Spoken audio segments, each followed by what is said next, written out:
Chamo para julgamento o recurso extraordinário com agravo 1.042.075, procedente do Rio de Janeiro, sendo recorrente o Ministério Público do Estado do Rio de Janeiro e recorrido Guilherme Carvalho Farias. Aqui discute-se a licitude de prova produzida durante o inquérito policial relativa ao acesso, sem autorização judicial, a registros e informações contidos em aparelho de telefone celular relacionados à conduta delitiva e hábeis a identificar o agente do crime. Aqui nós estamos, o tema de repercussão geral 977, em que o recorrente alega ofensa aos incisos 12 e 56 do artigo 5º da Constituição de 88, argumentando, em síntese, que os dados armazenados no aparelho celular, descartado na cena do crime, podem ser objeto de investigação policial independentemente de autorização judicial, uma vez que inexiste um direito absoluto à proteção das informações nele contidas. O recorrido sustentou o desprovimento do recurso extraordinário ante a nulidade das provas produzidas.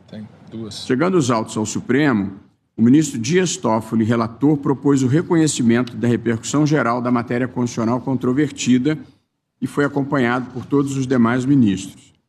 Iniciado o julgamento do mérito em plenário virtual de 30 de outubro de 2020, o ministro relator votou inicialmente pelo provimento do recurso extraordinário. O ministro Gilmar Mendes e o ministro Edson Fachin divergiram do relator.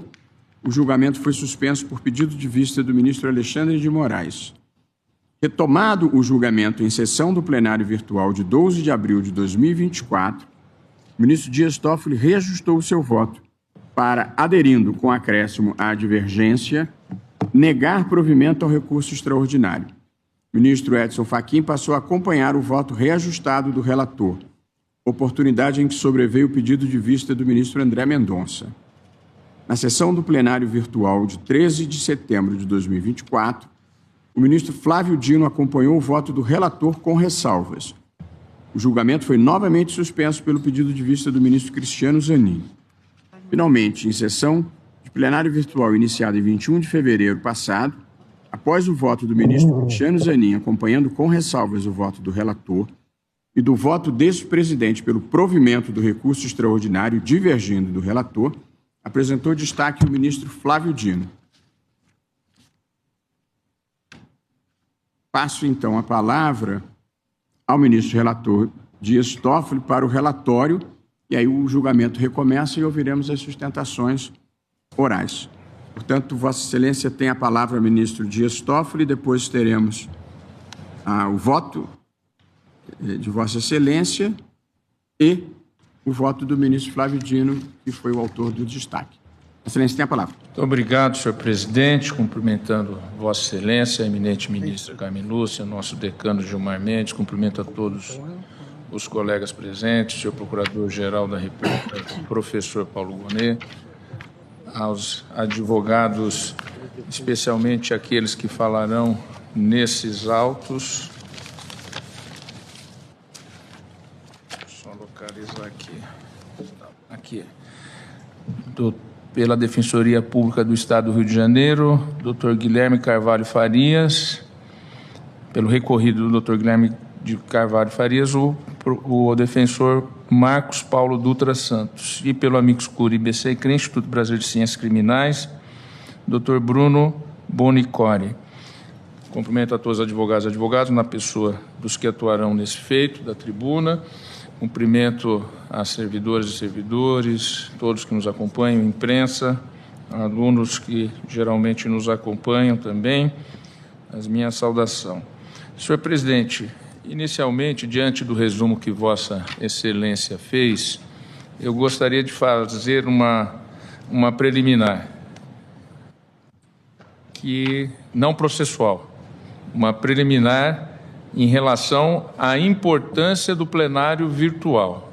Vossa Excelência acabou de demonstrar o quanto de debate ocorre no plenário virtual. Então, aqueles que muitas vezes criticam o plenário virtual não entendem que no plenário virtual nós temos, inclusive, mais tempo, ministro Flávio Dino, para refletir sobre os processos em julgamento e em andamento. E esse caso aqui é um bom exemplo, até pelo pregão que acaba de fazer Vossa Excelência, senhor presidente. Ou seja, ele entrou com um voto, estava em um sentido, depois vieram votos em outros sentidos. Quando retomou vista, eu reajustei o voto em razão da vista. Depois veio o voto do ministro Cristiano Zanin, que eu também, agora no voto que eu vou fazer, vou incorporar algumas coisas. O ministro Flávio Dino houve por bem, embora está tendo voltado, trazer o tema que realmente, como todos os temas, seja no plenário virtual, seja aqui, são de altíssima importância e relevância, porque são todos temas da Constituição brasileira, o que demonstra que o plenário virtual talvez seja uma dinâmica de muito mais possibilidade de reflexão do que aqueles que acham que o plenário presencial físico o seja. Porque, às vezes, no plenário presencial físico, o julgamento se dá numa dinâmica muito mais rápida diante da pauta tão extensa que nós temos, embora a qualidade dos dois sejam iguais. É para demonstrar que a qualidade é igual, seja no julgamento no plenário presencial físico, seja no plenário virtual. A qualidade do julgamento e o resultado da decisão são da mesma qualidade. E haverá sempre, como lembra Vossa Excelência, senhor presidente, aqueles que vão concordar, porque a solução final foi na linha do que pensavam, e aqueles que vão discordar, porque a solução final não é que os desatendeu, não era aquilo que eles imaginavam que deveria ter sido o resultado. Mas a voz final, pela maioria, é a voz da Constituição. Pois bem, senhor presidente, dito isso, antes de entrar na leitura resumida que farei do relatório, só para dar a situação fática do caso que deu origem, é um caso muito simples, a situação fática, que deu origem a esse recurso extraordinário do Ministério Público do Rio de Janeiro, diante de um acórdão que absolveu, reformando sentença condenatória, o recorrido. Pois bem, em determinado dia, no Rio de Janeiro, uma mulher saindo da agência bancária por volta de 13h, ela mediante violência, roubada, tem roubado a sua bolsa. Inclusive sendo derrubada, porque ela resistiu ao chão, e tendo sofrido agressão na cabeça. O réu, aqui recorrido, conseguiu e logrou levar a bolsa dela, com 2 celulares e outros valores, inclusive o dinheiro que ela havia sacado dentro da agência bancária, só que naquele embate com a vítima, o celular do recorrido caiu no chão e ele não se deu conta. Subiu na garupa de uma moto, de um comparsa que nunca foi identificado, e evadiu-se. Naquele momento, chegando policiais, eles capturaram o aparelho celular e, imediatamente, foram atrás de dados dentro do aparelho do recorrido, ou seja, do denunciado, do réu condenado em primeira instância, absolvido em segunda e ora recorrido aqui, para lograr identificá-lo. E isso se deu sem, evidentemente, autorização judicial. O fato ocorreu a 13h, 12h50 para ser exato, de acordo com o que está na denúncia, de um determinado dia, e na manhã do dia seguinte, já tendo sido identificado pela polícia, por conta de a polícia ter acessado os dados sem autorização judicial do autor do delito. Isso é incontroverso, a autoria do delito é incontroversa, né? A questão aqui, que em repercussão geral é a questão formal. Então, estou ilustrando os fatos, como é que ocorreram, para entendimento posterior. Sobreveio sentença condenatória de 7 anos e alguns meses em regime fechado, e a Defensoria, em nome do denunciado, do réu que fora condenado em primeira instância, apresentou a apelação foi provida em razão de ter havido a captura de dados pela polícia sem autorização judicial. e então absolve por esta questão de nulidade de prova que deu origem à localização do recorrido, e então sobreveio o recurso extraordinário do Ministério Público do Estado do Rio de Janeiro. Inicialmente apresentei repercussão geral e Vossa Excelência já fez o relato dos andamentos, e eu aqui então não vou repetir, e com isso eu posso fazer, senhor presidente, um relatório resumido que passo à leitura. O Ministério Público do Estado do Rio de Janeiro interpõe agravo contra a decisão, mediante a qual não se admitiu o RE, com o fundamento de que o caso demandaria o reexame das provas constantes dos autos, sendo impositiva a aplicação da súmula 279.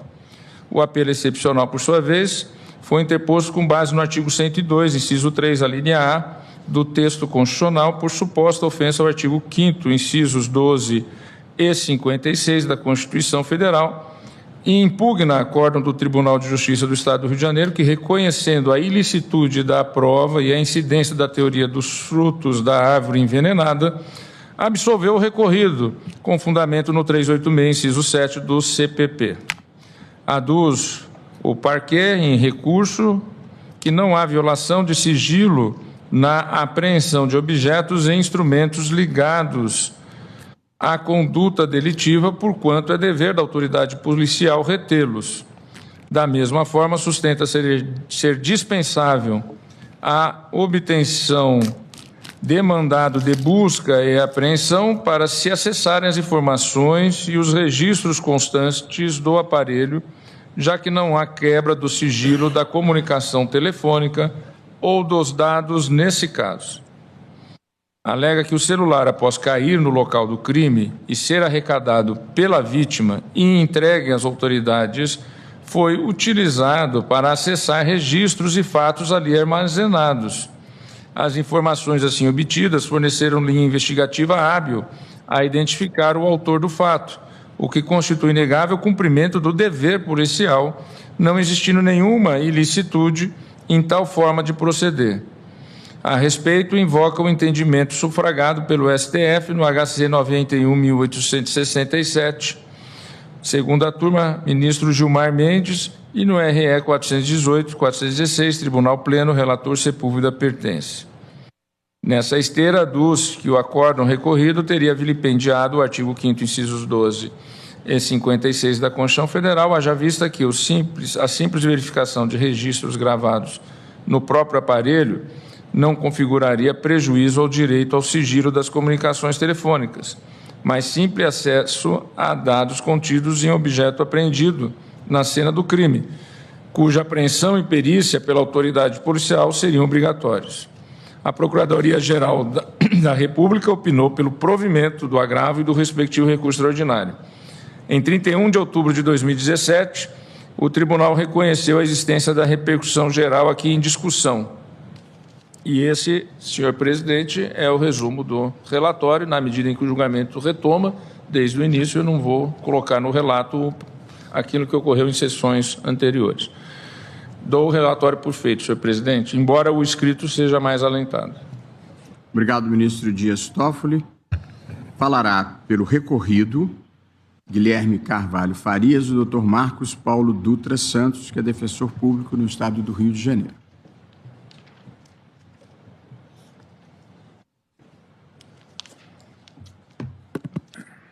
Boa tarde. Boa tarde, senhor ministro-presidente do Supremo Tribunal Federal, professor Luiz Roberto Barroso.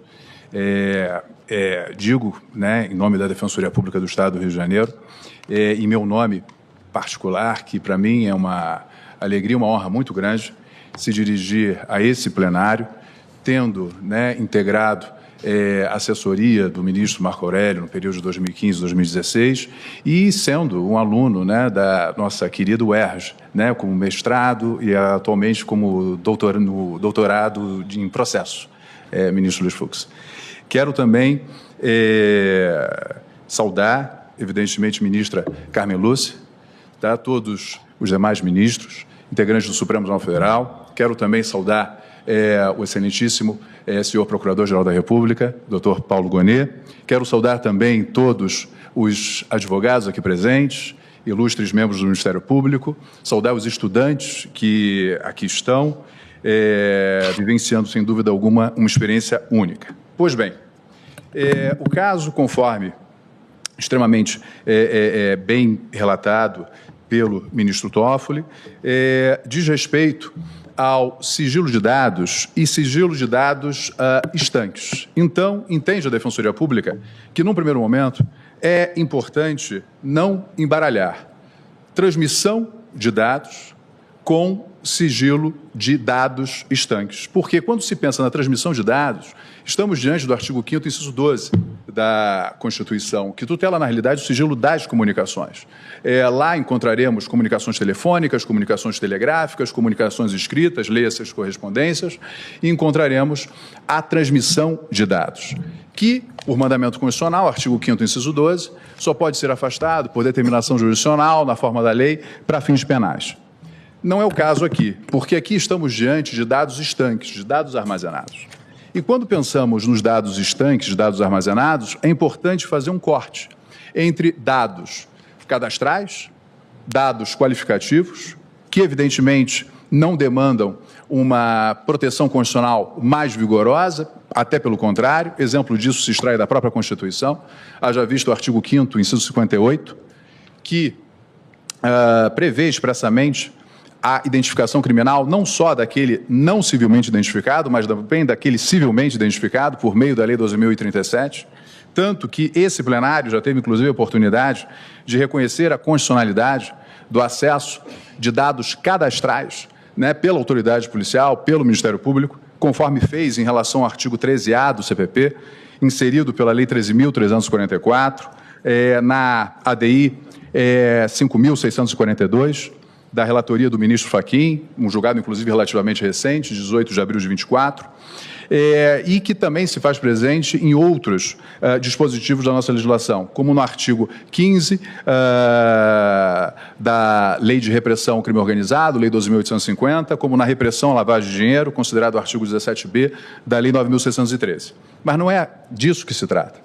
Estamos nos referindo, no caso em tela, em quê? Em dados estanques representativos da nossa intimidade, da nossa imagem, da nossa vida privada.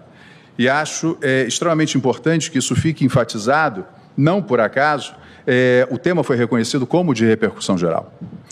Porque, na realidade, quando se pensa em dados estanques como sigilo de dados bancários, financeiros, planilhas financeiras. Quando se pensa, por exemplo, em um aparelho celular, caixa de diálogos, quando se pensa em álbum de fotos, imagens, vídeos, na realidade, a nossa vida privada hoje encontra-se armazenada em um aparelho celular, vulgarmente conhecido como smartphones. Então, na realidade, estamos debruçados aqui sobre o artigo 5º, inciso 10 da Constituição, presente a preservação, a tutela, a intimidade, a imagem, a vida privada, e embora até, de certa maneira, fosse desnecessário, porque esse grau, essa camada de sigilo de dados já está incerta no artigo 5º, inciso 10 da Constituição, o Constituinte, recentemente, fez questão de reforçar ainda mais essa intimidade, considerado sigilo de dados, haja vista a inclusão do inciso 79 no artigo 5º da Constituição, inclusive consagrando a proteção robustecida pela Lei Geral de Proteção de Dados. Então, na realidade, o que temos no caso concreto? Um evento delitivo, sem sombra de dúvidas, e o acesso a dados sensíveis daquele indivíduo. Porque, na realidade, a polícia, ao acessar aquele aparelho celular, primeiramente vislumbrou o álbum de fotos do imputado. Nesse álbum de fotos, identificou-se aquela que seria, ao menos à época, a sua namorada. A partir daí, investigou igualmente o histórico de chamadas daquele aparelho celular e, por último, a agenda de telefones. Então, na realidade, se tem, no caso, concreto, uma intervenção bastante potente, bastante invasiva à intimidade. Porque a verdade é que, nos dias de hoje, um smartphone equivale exatamente o quê? A um computador, a um mini computador, onde, na realidade, toda a nossa vida está lá. E o que chamou muita atenção da Defensoria Pública do Rio de Janeiro, na realidade, não só da Defensoria Pública, mas também da 6ª Câmara Criminal do Tribunal de Justiça do Rio de Janeiro, é que, no caso concreto, nós teríamos uma autoridade policial, que é administrativa.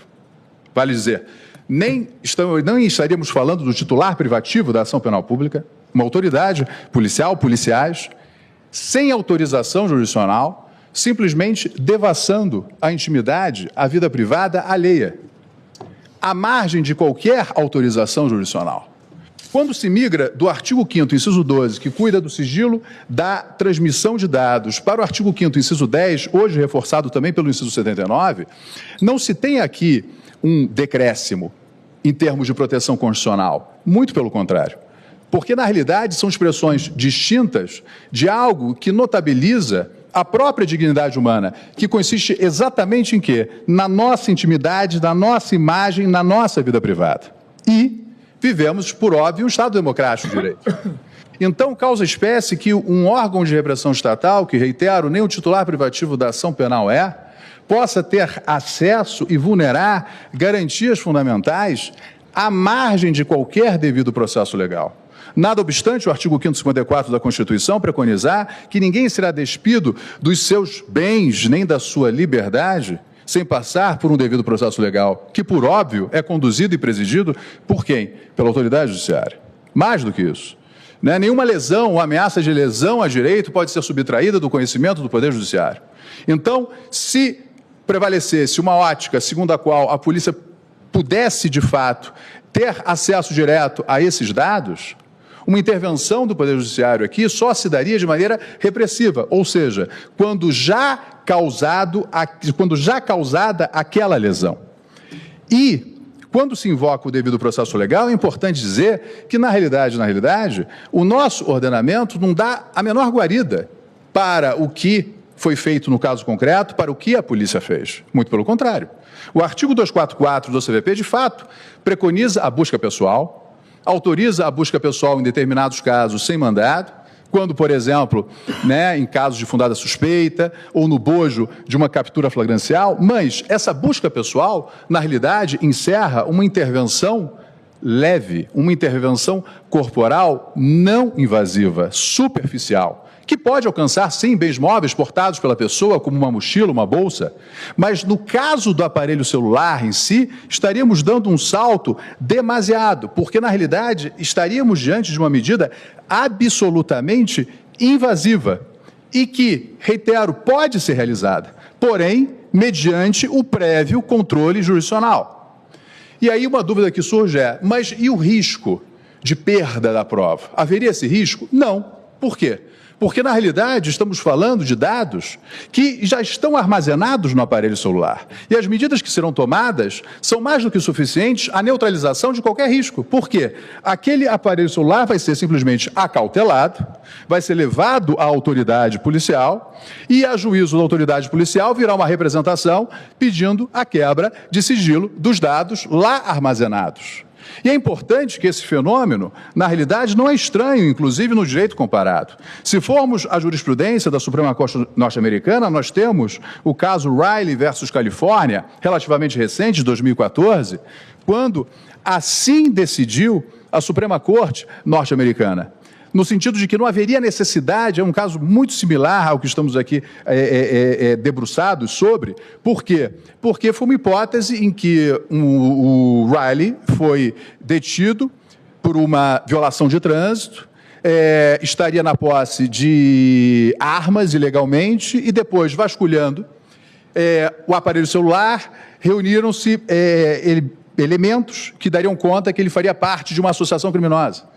Ou seja, mutatis mutandis é a mesma situação. E no voto potente do Justice Roberts, ficou muito claro que, na realidade, não haveria a necessidade de tamanho assodamento na medida em que aqueles dados já estariam armazenados naquele aparelho celular.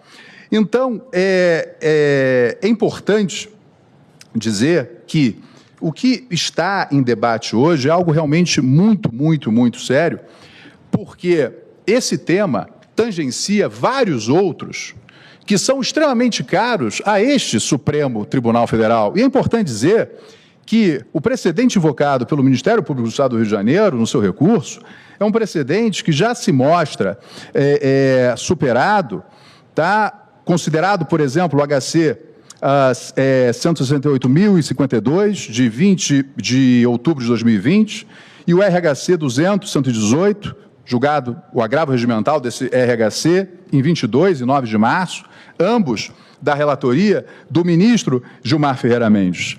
E o mesmo posicionamento também tem se evidenciado no Superior Tribunal de Justiça, no sentido de se reconhecer que dados constantes, né, dados do aparelho celular sensíveis à intimidade, à imagem e vida privada, como são todos esses aqui relatados, dados esses que muitas vezes têm um potencial de revelar segredos absolutamente inconfessáveis, na realidade, estão sim sob o primado do devido processo legal, estão sim sob o primado da reserva de jurisdição e, portanto, não poderia haver esse afastamento por uma iniciativa da polícia. E existe, já me encaminhando ao final, um alerta que precisa ser feito. Qual é? Estamos falando de dados armazenados em um aparelho celular. E chama muito a atenção um movimento que, inclusive, na quadra atual, até é raro ocorrer, de uma total uniformidade.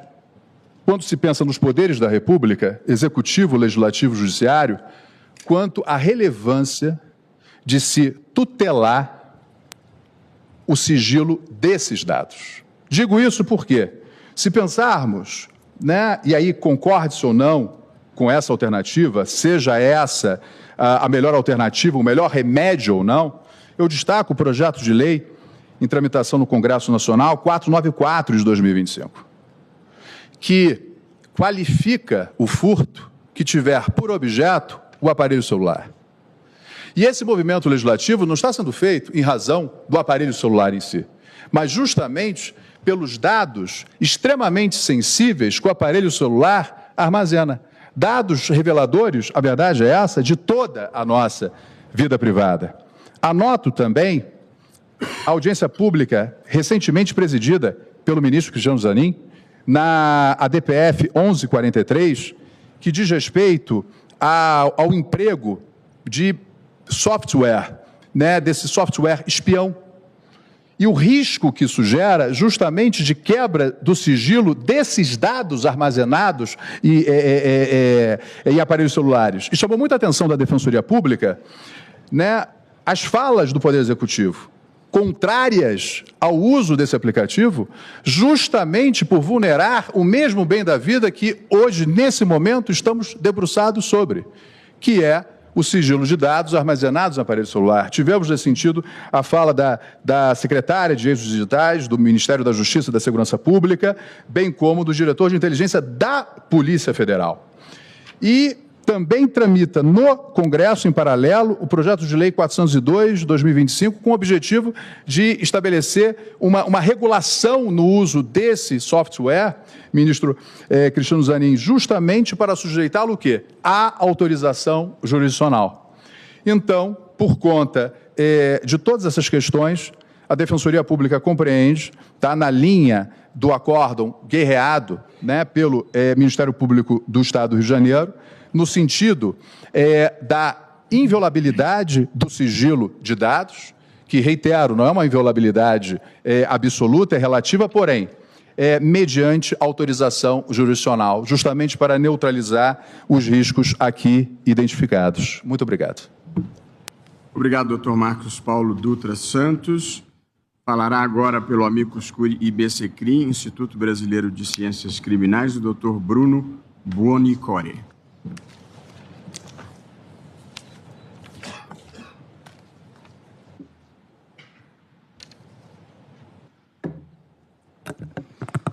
Excelentíssimo senhor presidente, ministro Luiz Roberto Barroso, excelentíssimos ministros do Supremo Tribunal Federal, ilustre representante do Ministério Público, colegas da advocacia, servidores públicos. Tenho a grande honra de me dirigir a esta corte como representante do Instituto Brasileiro de Ciências Criminais, que atua, nesse caso, na qualidade de amigo da corte habilitado, com o único propósito, excelências, de aprofundar o debate constitucional, aprofundar, desenvolver e trazer uma reflexão sobre o debate constitucional posto a partir do recurso extraordinário com agravo 1.042.75, cuja repercussão geral foi reconhecida pelo tema 977.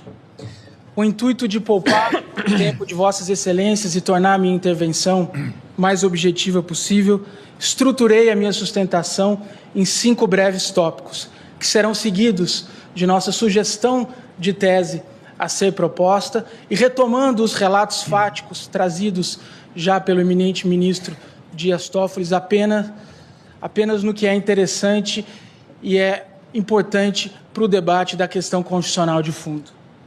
São eles: síntese da questão constitucional, fatos do caso concreto, fundamentos constitucionais e normativos, dimensão prática e tecnológica e controle judicial como garantia democrática. Com relação ao ponto 1, síntese da questão constitucional, a questão submetida hoje a esse plenário, excelências, é de extrema relevância criminal, principalmente em seu aspecto processual, mas também constitucional e até mesmo institucional, porque estamos a tratar propriamente da limitação do poder punitivo do Estado, ministra Carmen, e especificamente da limitação do poder de polícia e da limitação das agências de persecução penal com relação à esfera individual. Então, estamos a tratar, sim, da proteção de direitos e garantias individuais fundamentais. Isso significa que o que for decidido aqui nesta tarde pela Suprema Corte terá grande relevância em todo o sistema de justiça criminal brasileiro, justamente por essa limitação, esse anteparo à atividade policial, esse anteparo normativo ao poder de persecução penal. Trata-se da tarefa, excelências, de responder a seguinte pergunta, e aí estabelecendo a devida segurança jurídica e resguardando os direitos e garantias fundamentais do cidadão, que é o objeto da persecução penal, ministro Fux. Seguinte pergunta: em que medida é admissível no ordenamento constitucional brasileiro e para fins de persecução penal o acesso a dados digitais pessoais, seja da pessoa identificada ou identificável, sendo processado, investigado ou até mesmo preso em flagrante, como foi colocado pelo eminente defensor, sem a devida autorização judicial prévia e específica. Adianto, excelências, que a posição desse instituto, do Instituto Brasileiro de Ciências Criminais, é por essa impossibilidade e pela necessidade da reserva jurisdicional, já que estamos tratando de casos sensíveis, de dados sensíveis, dados digitais sensíveis, que demandam uma nova conformação constitucional. Ponto 2. Fatos do caso concreto. O fato concreto traz, infelizmente, ministro Alexandre, algo que é recorrente na prática das investigações criminais brasileiras. O acesso pela autoridade policial a dados sensíveis, dados íntimos, contidos, armazenados no aparelho celular, sem a devida prévia autorização judicial. Eu tenho a busca, eu tenho a apreensão, eu tenho uma investigação preliminar em andamento, eu tenho um sujeito que está sendo processado ou preso em flagrante, mas eu não tenho uma reserva jurisdicional justificada, prévia e específica com relação ao acesso ao conteúdo desses dados. Isso aconteceu no caso concreto e levou à condenação inicial no processo originário, justamente porque esses dados estão sendo utilizados, ministro Luiz Roberto Barroso, em 2 dimensões. na dimensão de identificação, ministro Fachin, mas também na dimensão de formação de autoria e materialidade, de formação de culpa. Isso aconteceu no caso concreto, e isso é recorrente. Isso macula de vício insanável qualquer decisão judicial que utilize esses dados, porque não há uma decisão judicial, eu volto a dizer, específica, justificada, que demonstra a necessidade de acesso ao conteúdo desses dados. A mencionada recorrência da prática policial, Excelência, apenas reforça a importância, ministro Zanin, dessa Suprema Corte se debruçar atentamente sobre essa questão nessa tarde, pacificando o entendimento, trazendo segurança jurídica por meio do próprio processo constitucional e a dinâmica da repercussão geral reconhecida. Ponto 3, fundamentos constitucionais e normativos. E aqui, talvez, no ponto 3 e 4, eu trago o coração daquilo que é a sustentação do Instituto Brasileiro de Ciências Criminais. O IBCCRIM, o Instituto Brasileiro de Ciências Criminais, sustenta que essa dinâmica de acesso viola, vilipendia frontalmente diversos dispositivos de garantias individuais e direitos fundamentais postos no texto constitucional. Notadamente, artigo 5º, incisos 10, 12 e 79. Esse último dispositivo, ministro Alexandre, incluído pela recente emenda constitucional 115 de 2022, a partir da qual a proteção dos dados digitais, ela não é mais um mero desdobramento do direito à intimidade. Ela passa a ser dotada de uma estrutura autônoma, uma estrutura normativa autônoma, com aplicação ao nosso modo de ver imediata. Não se trata mais de um desdobramento do artigo 12. Trata-se de um fundamento normativo dotado de eficácia e força constitucional imediatas. Até mesmo pelo próprio parágrafo 1º do artigo 5º, nós sustentamos essa imediaticidade. Trata-se, em nosso modo de ver, se aqui me permitem, de uma autonomia informacional digital com proteção constitucional e força normativa imediatas. E aqui eu invoco força normativas num sentido cogente e robusto da obra de Conrad Hesse, a força normativa da Constituição, que foi introduzida no direito brasileiro e traduzida pelo eminente ministro Gilmar Mendes. Então, esse é um dos pontos principais da nossa sustentação, uma autonomia informacional com proteção constitucional e força normativa imediatas. Ponto 4, dimensão prática e tecnológica. A jurisprudência dessa Suprema Corte, que separava, isso foi bem trazido também pelo colega defensor, comunicação de dados e dados em si, para esses dados sensíveis digitais contidos em aparelho celular, nós entendemos que ela deve ser definitivamente superada. Trata-se de uma nova conformação constitucional, pelo próprio avanço da tecnologia. Em nosso modo de ver, há aqui um inequívoco fato clássico de um fenômeno de mutação constitucional. O celular não é mais apenas um telefone. O aparelho celular, ele é a própria extensão da personalidade, da intimidade do indivíduo. Essa colocação, esse conceito do aparelho celular como uma extensão da personalidade do indivíduo é muito bem colocada por Manuel Castells na obra Sociedade em Rede, e entre nós, trabalhada também por José Guimarães Neto e José Carlos Porciúncula. Quando esses autores falam em extensão da personalidade, nós estamos falando em aspectos muito íntimos e identitários. Trazendo a experiência comparada, também trazida em alguma medida pelo colega defensor, gostaria de invocar o caso Riley versus Califórnia de 2014 da Suprema Corte Americana. Apenas num pequeno ponto que faz coro a essa linha argumentativa que estamos apresentando. O celular não é mais apenas um mero dispositivo telefônico. Ele vai dizer, é um conceito forte, excelências, ele vai dizer o seguinte: o celular é um portal, e os dados armazenados no celular são um portal para a vida íntima do indivíduo. Sendo assim, não há como se justificar o acesso a esses dados, ainda que não comunicados, o armazenamento em si, sem lançarmos mão ao princípio da reserva jurisdicional. Trata-se de um importante anteparo, um importante limite ao poder policial, ao poder das agências de persecução penal, já que toca a esfera mais íntima do indivíduo.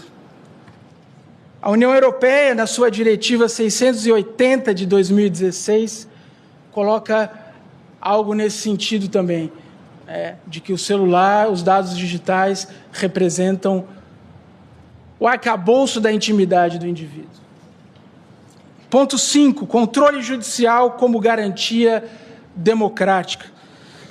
Gostaríamos de reforçar que não se trata aqui, ministro Barroso, de uma obstrução, de uma obstacularização à investigação ou à persecução penal. Pelo contrário, trata-se de garantir os meios para que a investigação preliminar, a persecução penal, o processo penal respeitem as garantias individuais, respeitem esse espaço, esse espectro da individualidade que não pode ser acessado senão com a devida prévia e específica, eu repito, autorização judicial. Com isso, resta preservada justamente, ministra Carmen, a dupla face da persecução penal. A persecução penal encontra legitimidade justamente quando ela tem os seus fundamentos de limite. E nesse caso, não se está falando que não há modo algum de acessar esses dados, modo algum que não justifique o Estado entrar nessa esfera de intimidade do indivíduo.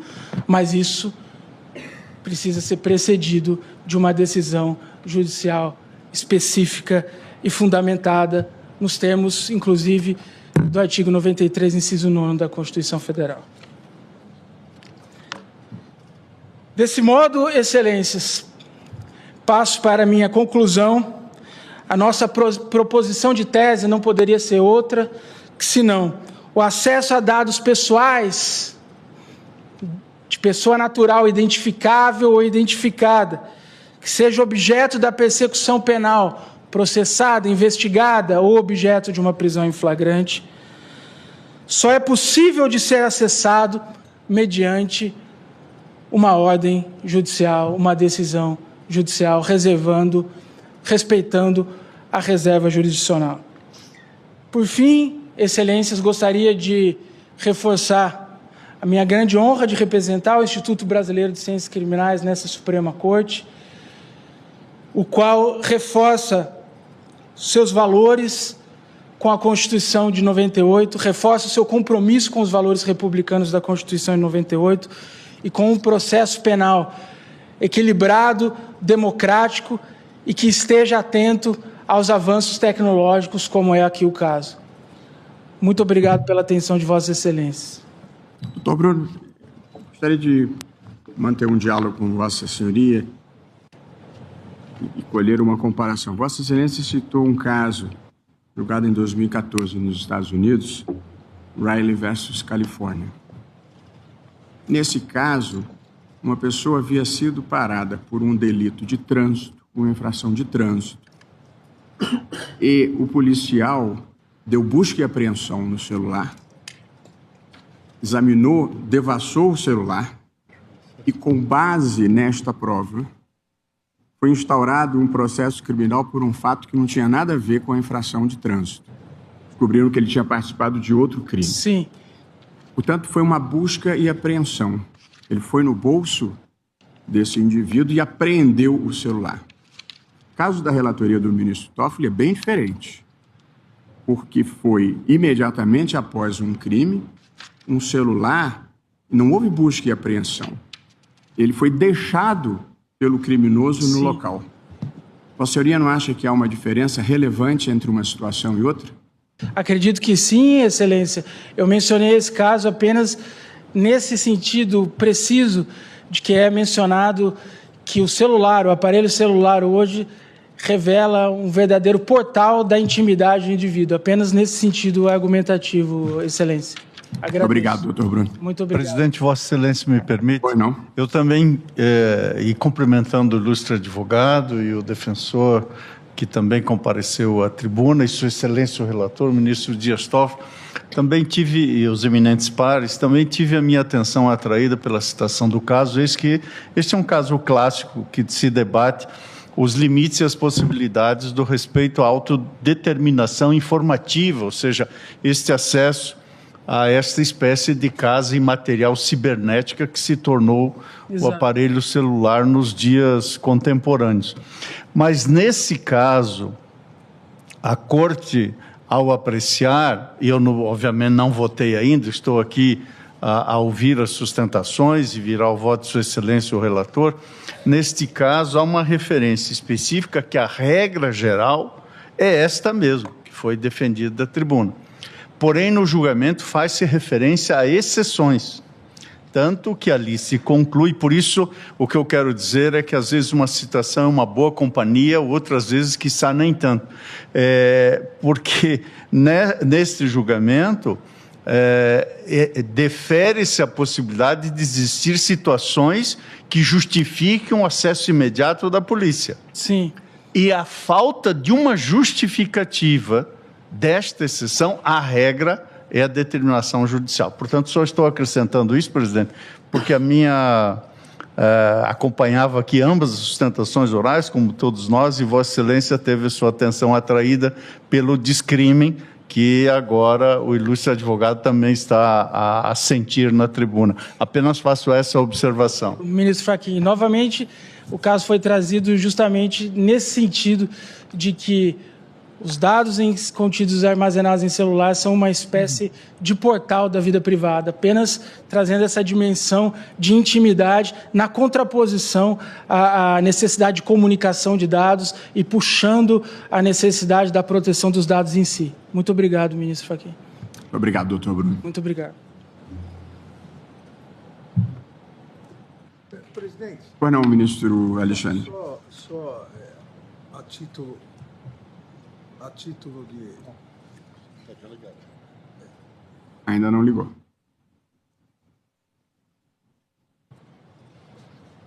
Está vermelhinho. É? Está sendo o som. Não. Alô, presidente, agora sim. Cumprimento a Vossa Excelência, Missa Carme, os colegas. Presidente, só a título de esclarecimento, porque a questão é muito importante.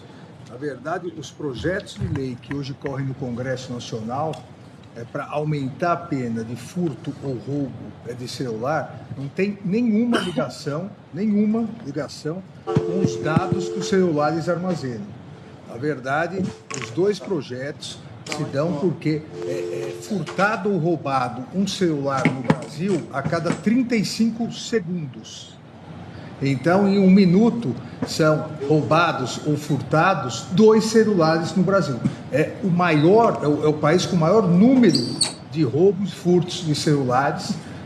11,5% da população brasileira já teve pelo menos uma vez um celular roubado ou furtado, até porque o Brasil, lamentavelmente, é o maior mercado de receptação de celular. É por isso. Os projetos, a razão é essa, até porque uma vez furtado ou roubado o aparelho celular, imediatamente o receptador apaga todos os dados para já passar para frente. Só para que não haja essa confusão de discussão. Obrigado. Obrigado, ministro Alexandre. Eu ontem recebi, por acaso, o governador do estado do Rio de Janeiro, por acaso pela coincidência de tema, não que eu tenha recebido por acaso. Eu ontem recebi o governador do estado do Rio de Janeiro, lá no Conselho Nacional de Justiça, e A queixa que ele tinha, e preocupante e delicada, é que, em casos de roubo de celular e outros furtos, não propriamente roubo, na audiência, ele me disse, na audiência de custódia, como era furto, frequentemente o juiz relaxa a prisão. E aí, no dia seguinte, a mesma pessoa, no mesmo local, comete outro furto. E aí é presa novamente e relaxa a prisão. Evidentemente, a audiência de custódia deve evitar as prisões desnecessárias e, no caso de crimes de menor potencial ofensivo, às vezes a prisão não se justifica. Mas no caso de habitualidade criminosa, por evidente, porque senão é um incentivo. O sujeito 24 horas depois está no mesmo lugar praticando a mesma atitude delituosa. Portanto, mesmo na hipótese de crimes leves, se é criminoso habitual, eu acho que não se aplica o relaxamento de prisão na segunda, terceira, quarta vez, por evidente. Pois não, ministra Carmen? Não, apenas lembrando, presidente, na linha do que Vossa Excelência enfatiza, que o ministro Pertence aqui usava muito a expressão, quando o crime é meio de vida, este é um meio que o direito não valida. Você pode ser pequenos furtos, mas ele faz disso um meio de ele viver. Então, o que é habitual e muitas vezes se demonstram fichas enormes de representações, prisões, etc., não se pode nem aplicar o princípio da insignificância, porque é o insignificante diário que faz com que seja realmente um meio de vida. Pega aqui, pega colar e há alguém que passa a não confiar no sistema de justiça, eu digo, no próprio direito. Apenas para lembrar essa ênfase que era muito essa diferença entre a eventualidade, até pode ter um ou outro caso, mas há aquele que faz do furto, ou enfim, de uma atuação delituosa, um meio de vida. Não, isso não é meio de vida válido legítimo. Exatamente. Sempre boa lembrança do ministro Pertence de saudosa memória para todos nós. E mesmo em caso de crimes de bagatela, crimes em que se aplicaria o princípio da insignificância, nos casos de reincidência, a jurisprudência do tribunal é bastante restritiva. E é preciso não desconsiderar, ministra Carmen, como todos nós consideramos, que hoje a criminalidade passou a ser o item 1 das preocupações da sociedade brasileira. A interpretação não pode ser indiferente a essa circunstância também. Eu penso, ministro Toffoli, seria o caso de começarmos o voto de Vossa Excelência na volta do... Senhor presidente, só que eu gostaria de fazer algumas reflexões antes de entrar no voto. Temos ainda... Então, com muito prazer. Vossa Excelência tem a palavra. Até diante do debate que muito E até os horários não são tão cravados assim, se precisar passar um pouco, não há problema algum. Não, mas é exatamente o que eu queria comentar. E começaria por essa questão do meio de vida, né?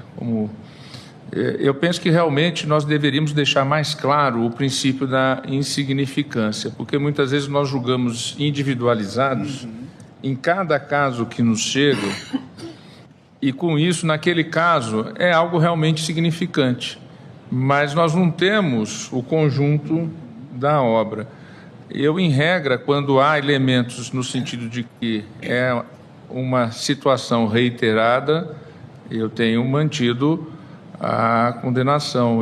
Mas eu penso que talvez nós pudéssemos, senhor presidente, verbalizar isso em uma súmula ou algo assim. Eu estou só aproveitando o debate que surgiu a partir da fala de Vossa Excelência e da ministra Carmen Lúcia, iluminados como sempre, para pensar isso, porque talvez essa questão que foi trazida a Vossa Excelência ontem pelo governador é uma questão também que o juiz da custódia, ele analisa aquele caso que está ali, aquele momento ali, não tem o conjunto, né? Talvez Muitas vezes ele não tem nenhum histórico, porque não é reincidência em sentido técnico, e, portanto, ele nem sabe.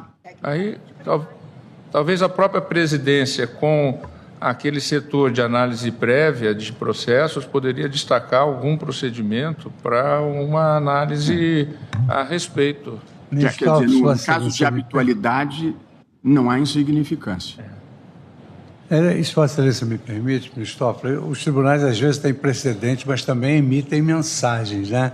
Eu tenho muito pudor com relação a afirmar-se a tese da insignificância, porque ela tem vários aspectos. Então, por exemplo, eu fui promotor no interior, uma farmácia que só vendia poucos produtos. Então, ali pode haver um furto de pouca significância numa grande capital e muito expressivo naquela comarca. Por outro lado, tornar um delito insignificante, se ele está plasmado na lei como delito, também é uma mensagem ruim da Suprema Corte para o juiz em primeiro grau.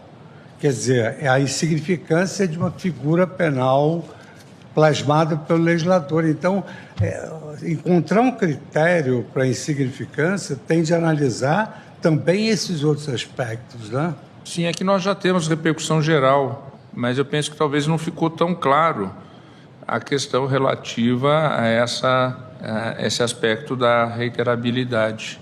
Até porque, ministro Toffoli, a impressão que eu tenho é que a gente tem que perguntar, e eu acho que o juiz, numa pequena cidade ou em São Paulo, haverá de colocar o que o ministro Rosa também lembrava, né? Eu e o meu contexto.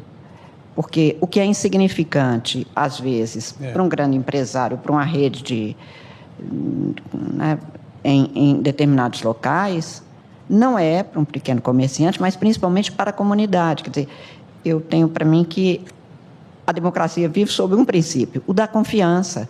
Quando a comunidade vê todo dia o fulano solta, e a gente vê policiais, isso que o ministro Alexandre falou quando a gente estava falando da questão do porte ou criminalização da maconha, que dizia, se a gente puser tanto e for um cigarro, mas ele tem não sei quantos, e todo dia naquele ponto ele está vendendo, isso não é insignificante nem bagatela para ninguém. Isto precisa de ser posto num contexto no qual se examine rigorosamente que nós estamos falando com uma sociedade que precisa de acreditar no direito. A força do direito está na eficácia que ele produz. E eu acho que é isso que o ministro Toffoli talvez queira. O que é insignificante e para quem? Ministro Sagar, me permite? Eu já devolvo ao relator, porque pedi a parte. Ministro Toffoli, permite, em relação à questão dessa insignificância e também o que o ministro Fux disse, eu fui promotor em Aguaí, interior de São Paulo, 30 mil habitantes. Não havia audiência de custódia à época. Mas havia um furtador contumaz do mesmo estabelecimento. Haviam dois mercadinhos. E ele furtava dia sim, dia não. Até que foi preso e ficou. Veja, numa cidade de 30 mil habitantes, se os furtadores contumazes, e lamentavelmente isso vem ocorrendo em várias, são sempre soltos na audiência de custódia, a população perde realmente a confiança na justiça. Porque é uma vez, 2 vezes, 3 vezes. E naquela comunidade menor, isso é visível. Na questão do celular, é mais grave, presidente, inclusive em relação a grandes cidades, porque furtador, hoje como fazem? Chegam de moto, e quando não é roubo, é furto mesmo, mas pegam rápido e saem. São presos. No dia seguinte, soltos. Eles voltam para o mesmo local, para a mesma região. Por que isso? Porque é uma quadrilha que leva ao receptador. Isso gera isso realmente diminui a credibilidade da justiça penal. Então, me parece, dentro do que o ministro Toffoli começou a dizer e os demais falaram, que seria importante, mesmo que não sejam critérios rígidos, mas até balizas para audiência de custódia. Eu, quando secretário de Segurança, daí vários anos após, já havia audiência de custódia, numa cidade, numa comarca do interior, um furtador 76 vezes foi solto na audiência de custódia em 1 ano. Não é razoável isso. Então, seria importante, mesmo Vossa Excelência tocou na questão do Rio de Janeiro, mas isso é no Brasil todo. Obrigado. Obrigado, ministro Toffoli. Ministro Toffoli. Pois não, senhor presidente. Eu farei aqui algumas reflexões para todos nós, aproveitando o o intervalo, pensarmos. Eu mesmo, o primeiro voto que eu proferi, eu dei provimento, votei pelo provimento do recurso extraordinário do Estado do Rio de Janeiro, do Ministério Público do Estado do Rio de Janeiro, para, então, restabelecer a sentença condenatória do juiz de primeira instância. Depois, eu acabei reformulando o voto pelo fato de que, entre o meu voto e a devolução do feito para julgamento, sobreveio a citada emenda constitucional 115 de 2022. E aí eu entendi que, diante daquela situação da emenda, que trouxe uma proteção constitucional ao sigilo de dados digitais, portanto,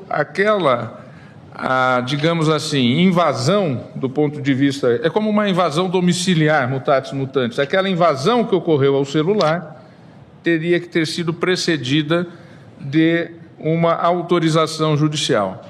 Por outro lado, nós estamos realmente, e o debate é sempre muito proveitoso, porque nós estamos vivendo diante de uma situação em que hoje a preocupação número 1 da sociedade brasileira é a segurança pública, é andar nas calçadas. E esses furtos de moto, vejam que esse era um assaltante com arma de fogo, violento, porque agrediu fisicamente a vítima, e que ele faz a fuga através de um comparsa que estava já adredemente aguardando com uma motocicleta em frente à casa bancária. Realmente nós temos que estar atento a essa realidade. Até que ponto houve um excesso ou não aqui da ação policial numa situação que, no caso concreto, é uma situação de flagrante, de ter ido atrás de informações de localização desse autor incontroverso do crime. Eu fico aqui a refletir, porque para o caso concreto, temos 3 saídas, ministra Carmen. Ou damos provimento ao recurso extraordinário, ou nós negamos provimento e vamos numa radicalidade que, em razão de excessos que ocorreram e ocorrem, que nós sabemos, por parte de agentes de Estado, levou, por exemplo, a uma grande reflexão, e foram anos até definirmos aquela DPF sob a relatoria do ministro Luiz Edson Fachin, que, ao fim e ao cabo, por uma decisão dispositiva percúria, chegamos a uma unanimidade na Corte. Não são situações simples de serem colocadas do ponto de vista de regra geral. Se, de um lado, nós sabemos da história de um país que já passou por governos de exceções e que no dia a dia, muitas vezes ainda há uma violência exagerada contra o cidadão, é, por outro lado, um fato que a sociedade não pode ficar desprotegida. É uma situação muito difícil de nós colocarmos numa síntese de tese, de maneira de regra geral. Portanto, a minha reflexão que eu deixaria aos eminentes colegas, e uma terceira opção seria nós fixarmos a tese, em primeiro lugar, e depois analisarmos o caso concreto sob a luz da tese. Ou então, fixarmos a tese e, à luz da tese fixada, determinar que o Tribunal de Justiça do Estado do Rio de Janeiro revolva a questão fática ali, que, por exemplo, foi trazida pelo representante da Defensoria Pública, dizendo que houve um exagero ali naquela... Isso não cabe a nós, enquanto juízes constitucionais, que é nessa questão, nós estamos em sede recursal, de repercussão geral, não cabe a nós analisar a matéria fática e os detalhamentos dela. Mas é incontroverso que o recorrido foi o autor. Isso é incontroverso. Ministro Toffoli, eu acho que, refletindo junto com Vossa Excelência, no mínimo, nós deveríamos fazer uma distinção entre a busca e apreensão do celular sem ordem judicial, do encontro fortuito do celular, como foi o caso aqui. Quer dizer, nesse caso, não se fez uma busca corporal no indivíduo para obter o celular. Ele estava caído na calçada, no chão, no momento da fuga. Portanto, não é uma situação de busca e apreensão, é uma situação de encontro fortuito, vamos usar essa palavra, o que eu acho que é uma distinção relevante entre busca e apreensão e encontro fortuito. E a partir dessa análise de Vossa Excelência, eu proporia aos eminentes colegas uma dinâmica, uma metodologia diferente.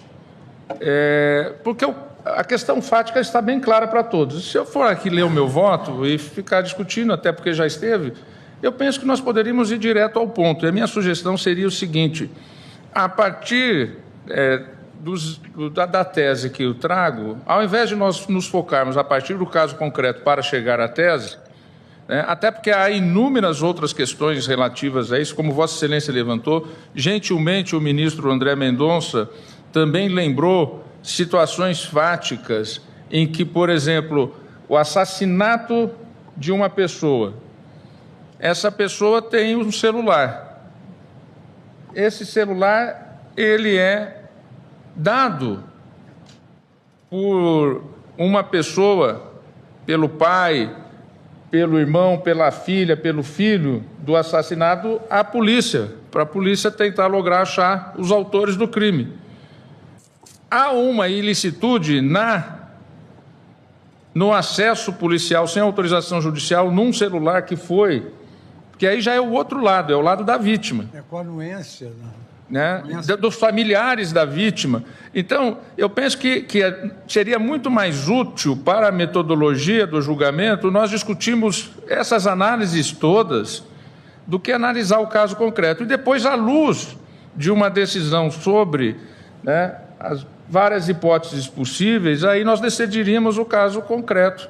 O caso concreto... Que eu tenho dúvidas sobre o caso concreto, eu até agora... Nesse momento, eu tenderia, inclusive, a acompanhar Vossa Excelência no sentido do provimento, porque realmente só esclarecer não parece ter havido excesso, nesse caso concreto, da ação policial. Só que eu não tenho outros elementos para saber se daí transbordaram para outras situações. Mas nessas outras situações, talvez aí sim a Defensoria poderia alegar algum tipo de nulidade, porque teria tido invasões para outras situações. Não, eu só queria... Quer dizer, o caso concreto, tal como Vossa Excelência descreveu, foi uma cena de roubo na saída de um banco, à mão armada, em que se arrancou a bolsa de uma senhora, tirou-se ao chão e houve a fuga numa motocicleta. E, colhido o celular, identificou-se a autoria e ele foi condenado por este delito, por este roubo. Os fatos me parecem muito claros neste caso, porque o exemplo que eu dei do caso Riley, que falei, usaram o celular para a persecução penal de outros delitos. Aí eu levantaria alguma dúvida. Mas pelo próprio específico delito em relação ao qual o celular caiu no chão, eu acho que os fatos me parecem bem claros. Presidente, só para também uma reflexão. Se o caso fosse idêntico, mas ao invés do celular deixasse cair no chão um envelope com uma carta com escritos, a polícia não poderia olhar para tentar localizar? Não seria violação de correspondência. Não seria violação de correspondência. A conta de luz, com o endereço... A conta é dentro do envelope, não seria... Porque, como Vossa Excelência disse, diferentemente dos precedentes, a Suprema Corte e de outros casos, aqui a situação que permitiu a apreensão foi provocada pelo agressor. Ou seja, ele se colocou numa situação que passa a permitir a possibilidade do encontro fortuito de qualquer documento. Se cai a carteira dele com a identidade, aquelas carteiras que fecham com zíper, a polícia não pode abrir também, tem que pedir autorização judicial para olhar a carteira, ver a identidade. Agora, é diferente de usar aqueles dados para qualquer outra coisa. Mas me parece que nós temos que pensar, nesse caso do celular, uma evolução de qualquer outro documento fortuito que poderia ser encontrado no momento da prática do crime, sem apreensão. Não houve um movimento da autoridade policial para apreensão. O próprio agressor se colocou naquela situação o de artigo risco. 6º do CPP que permite Exato. a ação imediata. Mas aí é apreensão, né? Nós estamos falando de apreensão, que é uma discussão, e a outra coisa é o acesso a dados. Acesso a dados. Por isso que eu penso que, no caso concreto, refletindo aqui em voz alta, eu tendo agora a dar provimento ao recurso extraordinário. Mas eu não queria, senhor presidente, eu acho que atrapalharia o debate se nós começássemos pelo caso concreto. Nós ficaríamos, eu penso, eu apresentaria a tese, até porque esse caso já entrou várias vezes no virtual, eu mesmo já alterei voto, né? O próprio ministro Flávio Dino, que já houvera votado, pediu destaque. É uma questão realmente complexa, que a sociedade, né, está atenta. Nós temos aí, esses dias, acho que todos nós tivemos, né, notícias relativas aos furtos das alianças que estão ocorrendo, que agora não é só celular, ministro Alexandre. Na rua, o furto das alianças. Isso não é desculpa, ministro Toffoli? Às vezes é encomendado. O furto de aliança não é desculpa. Infelizmente é uma realidade. Me permite, senhor presidente, minha saudação aos ministros, ministra Carmen Lúcia, ministro relator. Apenas um ponto para reflexão, à luz do que já foi trazido nesse rico debate, é que o ministro Alexandre citou a questão de uma carteira, né? Mas vamos citar, por exemplo, também o celular. Então, a motivação inicial foi para aquele crime específico. Agora, logicamente que, às vezes, as questões se revelam a partir daquela motivação inicial. Então, não havendo aí uma motivação que nós consideremos ilícita, o que corresponde aos demais crimes que estão ali não é porque inicialmente a motivação não foi por aquela razão que isso posteriormente vai ser invalidado. Vou dar o exemplo da carteira.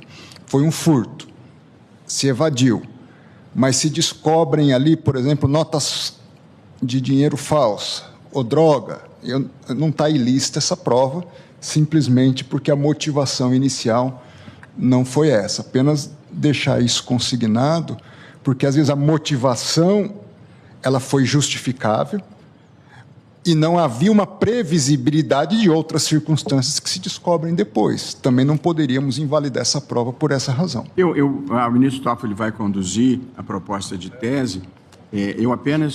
A única observação que faria é que se nós agregarmos muitas complexidades, vai ficar uma tese difícil. Eu proporia, ministro Toffoli, na nossa reflexão, que fosse uma tese voltada para este encontro fortuito de celular na cena do crime, independentemente quer dizer, não houve porque eu acho que há muita diferença entre, como o ministro Zanin falou, entre busca e apreensão e encontro na cena do crime. Então, eu acho que fazer uma proposta tão próxima do caso concreto quanto possível seria a minha sugestão. A minha sugestão seria, ao invés de eu fazer a leitura do voto, eu já iria direto a uma proposição de tese e abriria o debate entre os colegas e provavelmente não encerraríamos hoje esse julgamento e deixaríamos, como outros casos, para um amadurecimento maior e a critério aí do tempo do plenário, que Vossa Excelência aqui regula, como presidente da Corte, e da relatoria, que realmente tem várias dúvidas ainda. Não é? Só que chega um momento que o tempo chega e, como dizia também o nosso saudoso ministro Sepúlveda Pertence, você tem que trazer algo ao julgamento. E esse algo, não é, com o colegiado, a sua função realmente é o aprimoramento. Não é? Ministro Toffoli, só uma sugestão: em casos desses em que há possibilidade de surgirem teses periféricas inadequadas, talvez seja ideal o minimalismo, ficar distrito ao caso concreto. Porque, por exemplo, como é que nós vamos estabelecer que o policial que acha na cena do crime o celular, até que limite que ele pode acessar os dados? A gente sabe que hoje o celular cabe muita coisa, né? Então, qual seria o limite? Eu vou fazer a leitura, depois do intervalo, senhor presidente, da tese que eu proponho agora, também com os aprimoramentos que o ministro Zanin trouxe, mais uma vez agradecendo a sua excelência, como em outro caso, eu vou fazer a leitura da tese diretamente. Acho ótima ideia. Dizer as razões e passamos ao debate da tese sem compromisso de terminar esse julgamento hoje. Mas se terminar também não tem problema. Não, se terminar melhor, inclusive para mim. Evidentemente. Obrigado, senhor presidente. E acho que dessa reflexão coletiva, e acho que essa é uma sinalização importante, nós não consideramos que a prática habitual de crime, ainda que de furto, seja insignificante e que justifique a liberação imediata e repetidas vezes do indivíduo. Eu acho que é uma sinalização para os juízes de custódia essa circunstância. A habitualidade não justifica o relaxamento de prisão.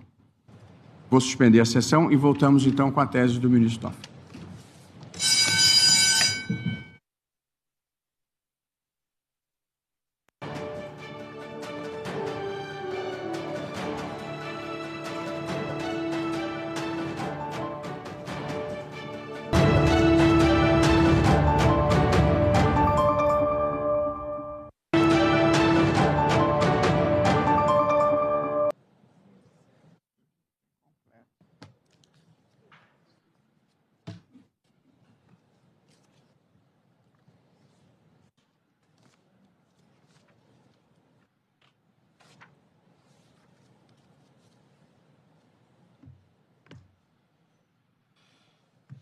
Renovo meus votos, boa tarde, podemos sentar. Cumprimento uma vez mais todos os ministros e pela primeira vez o nosso Procurador-Geral da República, professor Paulo Gustavo Boné Branco, a quem eu não havia feito menção ao início da sessão. Sempre muito bem-vindo e querido entre nós. Nós então retomamos o julgamento do ARI 1.042.075, tema 977 da repercussão geral da relatoria do ministro Dias Toffoli, e nós estamos aqui discutindo a licitude da prova produzida durante o inquérito policial relativa ao acesso, sem autorização judicial, a registros e informações contidos em aparelho de telefone celular relacionados à conduta delitiva e hábeis a identificar o agente do crime. A hipótese, para quem esteja sintonizando agora, já foi descrita pelo ministro Dias Toffoli e foi um caso de uma senhora que foi vítima de roubo na saída de um banco. O agente do crime estava armado, arrancou a bolsa à força, jogou a senhora no chão e evadiu-se, deixando cair o telefone celular. A autoridade policial resgatou o telefone celular que estava no solo e, olhando os dados do celular, pôde identificar a autoria do crime. O que nós estamos aqui discutindo é se essa prova é lícita ou não é lícita. Houve condenação inicial e depois uma absolvição pela ilicitude da prova. Para a continuidade do debate, eu passo a palavra ao relator, ministro Dias Toffoli. Pois não, senhor presidente, renovando os cumprimentos a todas e a todos. Eu penso que a definição que o ministro Flávio Dino, ao sairmos para o intervalo da sessão, comentou comigo, é bem apropriada para o caso. Ou seja, aqui parece um caso, parece ser aqueles casos em que o caso concreto vá numa sinalização que não necessariamente a tese seja a adequada à solução do caso concreto, seja aquela do caso concreto. Por isso que, mesmo antes, ministro Gilmar, eu já havia proposto fazer uma metodologia, até porque os votos são conhecidos, os já proferidos, o meu, de Vossa Excelência, do ministro Zanin e de outros colegas, no sentido de irmos, independente da solução do caso concreto, diretamente à discussão, numa metodologia diferente, da tese. E, a partir da discussão da tese, já que os fatos e os dados e a temática de repercussão geral já está bem apresentada, nós fazemos o debate que seja um debate construtivo. Eu estou absolutamente aberto para as compreensões, as diversas compreensões, e tentarmos, talvez, aí uma solução percúria para o caso concreto.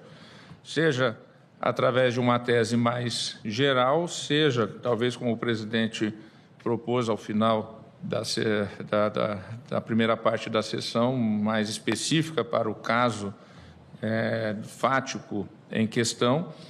Eu procurei fazer uma tese mais geral, então eu vou fazer a leitura dela. Eu sei que há adendos ainda, outros, para além daquele voto que já foi proferido e que eu acatei aqui na minha tese pelo ministro Zanin. Também há, como eu disse na primeira parte da sessão, questão relativa à situação concreta, situação hipotética, né, de, num caso, eventualmente, em que a vítima, né, ela acabou, né, sendo ela o objeto do crime, mas ela veio, né, a ser assassinada e um familiar entrega esse celular, e qual é a situação, então, desse celular perante a recolha de elementos contidos nele, sem autorização judicial, enfim. Mas aí eu penso que eu vou fazer a leitura aqui, e os eminentes colegas, a partir da ordem que o presidente estabelecer para os demais, para as discussões, né, e sempre num debate aberto, eu penso, metodologicamente, para as análises.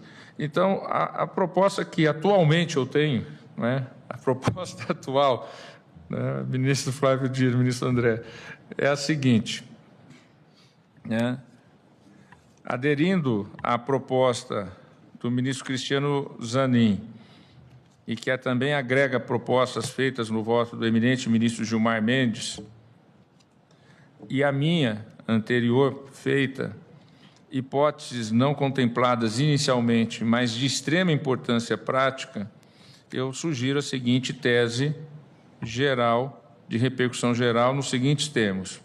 Primeiro, o acesso a dados obtidos a partir de aparelhos celulares depende do consentimento do titular dos dados ou de prévia decisão judicial. Artigos 7º, inciso 3 e 10, parágrafo 2º da Lei número 12.965/2014, que justifique, com base em elementos concretos, a proporcionalidade da medida e delimite sua abrangência à luz de direitos fundamentais à intimidade, à privacidade e à proteção de dados pessoais e à autodeterminação informacional, inclusive nos meios digitais, artigo 5º, 10 e 79, Constituição da República Federal, 88. Lembrando que esse inciso 79 é exatamente aquele que foi introduzido pela Emenda Constitucional 115 no ano de 2022. Segundo, a apreensão do aparelho celular, nos termos do artigo 6º do CPP, ou em flagrante delito, não está sujeita à reserva de jurisdição. Pode repetir, ministro? O que, no caso concreto, levaria realmente ao provimento do recurso. Essa última frase, qual foi? A apreensão do aparelho celular, nos termos do artigo 6º do CPP, ou em flagrante delito, não está sujeita à reserva de jurisdição. Talvez fosse interessante fazer a leitura do... Caso fortuito também. Aí não foi flagrante delito, né? No caso concreto não chegou a ser flagrante, não, mas foi caso fortuito, né, no local do crime. O artigo 6º. Eu acho que é interessante fazer a leitura do artigo 6º. Isso, talvez fique melhor. O artigo 6º do Código de Processo Penal está assim escrito com as atualizações que ocorreram ao longo do tempo. Logo que tiver conhecimento da prática da infração penal, a autoridade policial deverá: 1. Dirigir-se ao local, providenciando para que não se alterem o estado e conservação das coisas até a chegada dos peritos criminais. 2. Apreender os objetos que tiverem relação com o fato, após liberados pelos peritos criminais. 3. Colher todas as provas que servirem para o esclarecimento do fato e suas circunstâncias. 4. Ouvir o ofendido. 5. Ouvir o indiciado, com observância no que for aplicável do disposto no capítulo 3 do título 7 deste livro, devendo o respectivo termo ser assinado por 2 testemunhas que lhe tenham ouvido a leitura. 6. Proceder ao reconhecimento de pessoas e coisas e a acareações. 7. Determinar, se for caso, que se proceda a exame de corpo de delito e a quaisquer outras perícias. 8. Ordenar a identificação do indiciado pelo processo datiloscópico, se possível, e fazer juntar aos autos sua folha de antecedente. 9. Averiguar a vida pregressa do indiciado sob o ponto de vista individual, familiar e social, sua condição econômica, sua atitude e estado de ânimo antes e depois do crime e durante ele, e quaisquer outros elementos que contribuem para a apreciação do seu temperamento e caráter. 10. Colher informações sobre a existência de filhos, respectivas idades e se possuem alguma deficiência e o nome e o contato de eventual responsável pelos cuidados dos filhos, indicado pela pessoa presa. Esse é o artigo 6º. Evidentemente que vários desses dispositivos estão decaídos em razão da Constituição de 88, inclusive já com decisões do Supremo. A leitura que eu fiz foi da letra fria do artigo, de acordo com a página da legislação do Palácio do Planalto, organizada pelo então subchefe para assuntos jurídicos da Casa Civil da Presidência da República, Gilmar Ferreira Mendes. Já se vão alguns poucos anos. E que é a melhor fonte primária da atualização das leis que nós temos. Pois bem, evidentemente que a identificação do ponto de vista das digitais já foi superada, se há uma identificação civil, ou seja, vários desses dispositivos incisos estão declinados e superados. Aqui, para o que interessa, são os primeiros. Depois poderíamos até na tese delimitá-los, ao invés de colocar genericamente artigo 6º, incisos 2 e 3, como vem de sugerir o ministro Zanin, e já aderiria a isso. Quais seriam? Apreender os objetos que tiverem relação com o fato, após liberados pelos peritos criminais, colher todas as provas que servirem para o esclarecimento do fato e suas circunstâncias. Ministro Toffoli, apenas uma pergunta a Vossa Excelência. Eu propus, inclusive, essa alusão ao artigo 6º, como Vossa Excelência acaba de indicar. Mas o artigo 6º trata de apreensão. Em relação à apreensão, eu creio que não resta muita dúvida. A questão é o ato subsequente, o acesso. E daí a pergunta a Vossa Excelência. Na proposta de voto que eu fiz, aderindo ao de Vossa Excelência, eu sugeri essa distinção e que os atos administrativos, chamemos assim, fossem até a preservação dos dados e metadados, mas não ao acesso. E usei, por simetria, o Marco Civil da Internet, a Lei 12.965, o artigo 13. Ou seja, como é muito difícil particularizar, o ministro Fachin há pouco usou a expressão casa virtual, algo assim. De fato, talvez o celular seja mais similar à casa do que ao envelope. Porque o que nós tínhamos na casa das nossas mães e avós? Álbum de fotografia, arquivos, armários, nada disso existe mais. Para acessar o álbum de fotografia, os arquivos e armários, preteritamente, era preciso ordem judicial. O ministro Barroso trouxe o tema da serendipidade. Eu tenho muito receio desse cipoal, porque quando a tese não dá conta do cipoal, em vez de resolver problema, ela cria problema. Então, eu prefiro um parâmetro objetivo, e essa é a pergunta a Vossa Excelência. Quando Vossa Excelência alude ao artigo 6º, isso iria no sentido da apreensão e do acesso, ou só até a apreensão, como modestamente eu propus a reflexão de Vossa Excelência? Eu penso que nós deveríamos debater isso e pensarmos de uma maneira, por exemplo, eu sei que o ministro Zanin vai sugerir, porque ele comentou ao sair, a possibilidade da deliberação diferida, com eventuais excessos que tenham ocorrido pela autoridade policial numa circunstância. Na proposta do ministro André também tem... Então, eu acho que nós deveríamos, assim... Excelência, me permite, não? Eu queria retomar a minha ideia de uma tese bem singela, focada mais no caso concreto, que seria alguma coisa assim. A apreensão de celular no local do crime e o acesso a dados que permitam a identificação do seu autor não configuram prova ilícita. Que aí é bem recortadozinho para o caso. Com ou sem serendipidade? Com ou sem Não.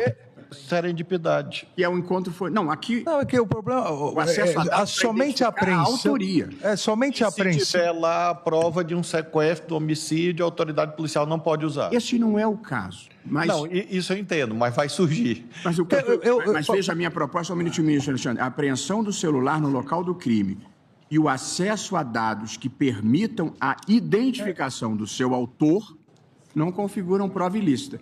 Portanto, a tese é restrita à identificação do autor. Ou não, ministro Alexandre? Presidente, eu queria fazer rápidas 3 considerações envolvendo isso. Nós temos que tomar cuidado para não usar o termo apreensão do artigo 6º para o encontro fortuito, porque não se trata de uma apreensão efetiva. Então, nós temos que englobar, me parece, as duas situações. Um segundo ponto, ministro Flávio, para simplesmente poder apreender, seja da forma do artigo 6º, seja em caso fortuito, nós não precisamos de tese, porque isso já é possível. Concordo, sem dúvida. E um terceiro ponto, eu gostaria de recordar todos que o Supremo Tribunal Federal, até com base na doutrina italiana, o Supremo Tribunal Federal entende que a prova de crimes fortuitos, encontrados fortuitamente, desde que não haja desvio de finalidade, é lícita. E eu explico. Aqui dou um exemplo que nós já julgamos. Se há uma interceptação judicial para um determinado crime, tá? Uma interceptação judicial para uma organização criminosa de tráfico ilícito de entorpecentes. Autorizada judicialmente. Autorizada... Esse é o ponto. Porque agora não há essa diferença. Autorizada judicialmente para tráfico ilícito de entorpecentes. E se encontra fortuitamente a prova de um homicídio, nós admitimos isso. Isso é admitido. Então, fazendo o paralelo, se nós fixarmos, me parece, a tese é de que a prova é lícita nesses fins para o crime, pegando o exemplo do caso concreto, seria lícita para identificação do autor do roubo. Mas fortuitamente, se achar um outro crime, também é lícita, porque foi um encontro fortuito sem desvio de finalidade. Não, eu entendo. Eu só colocaria em dúvida se a gente deve avançar. Mas, diante da observação do ministro Alexandre, aí eu mudaria a minha proposição para ficar assim. O recolhimento de celular no local do crime e o acesso a dados que permitam a identificação do seu autor não configuram prova ilícita. Aí botei recolhimento em vez de apreensão para não ter dúvida de que não estamos falando de busca e apreensão.